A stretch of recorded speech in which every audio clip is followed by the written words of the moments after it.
অব্যবস্থাপনার কারণে পরিত্যক্ত পড়ে আছে প্রায় ৬২ কোটি টাকা ব্যয়ে নির্মিত গোপালগঞ্জের শেখ কামাল ক্রিকেট স্টেডিয়াম। হচ্ছে না কোনো ধরনের খেলা।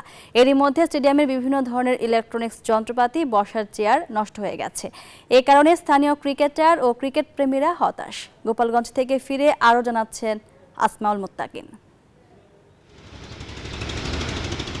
আছে গ্যালারি, মাঠ, ফ্লাডলাইটও। একটি আন্তর্জাতিক স্টেডিয়ামের জন্য যা কিছু লাগে তার সবকিছুই আছে। তবুও মাঠে গড়ায়নি কোনো আন্তর্জাতিক ক্রিকেট ম্যাচ, হয়নি ঘরোয়া ক্রিকেটের সর্বোচ্চ কোনো টুর্নামেন্ট। অযত্ন অবহেলায় পড়ে আছে স্টেডিয়াম। এটি গোপালগঞ্জের শেখ কামাল আন্তর্জাতিক ক্রিকেট স্টেডিয়াম।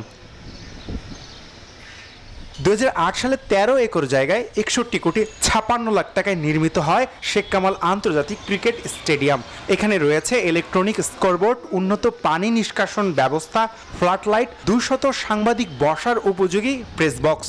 14,000 দর্শক ধারণ ক্ষমতা স্টেডিয়ামটি 2013 সালের শেষ দিকে বর্তমান প্রধানমন্ত্রী উদ্বোধন করেন। আন্তর্জাতিক ভেন্যু হওয়ার বড় শর্ত উন্নত আবাসন ব্যবস্থা, যেটি গোপালগঞ্জ শহরে নেই বললেই চলে। সে কারণে ভেন্যুটি বাতিল হয়।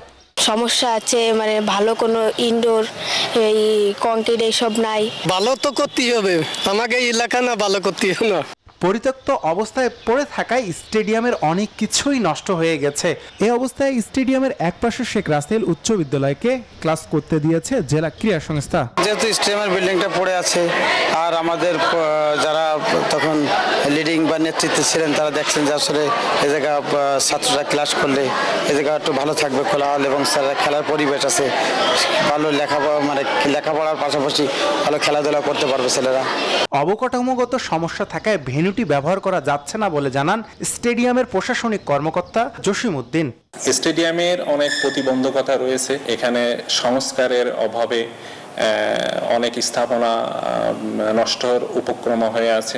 অর্থ মন্ত্রণালয়ের ছাড়পত্র পেলে এই প্রকল্পটি বাস্তবায়ন করা হলে স্টেডিয়ামের যে আনুষঙ্গিক সমস্যা রয়েছে এই সমস্যাটি নিরসন সম্ভব হবে।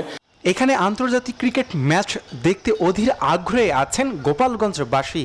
গত 1 মাস 5 বা 10 দিন আগে যে ইনকোয়ারিটা হয়েছে, ওখানে নতুন করে জায়গা দেখে যাচ্ছে, এবং দেখে যাওয়ার পরে যে আপডেটটা, এই আপডেটটা আমাদের কাছে নাই।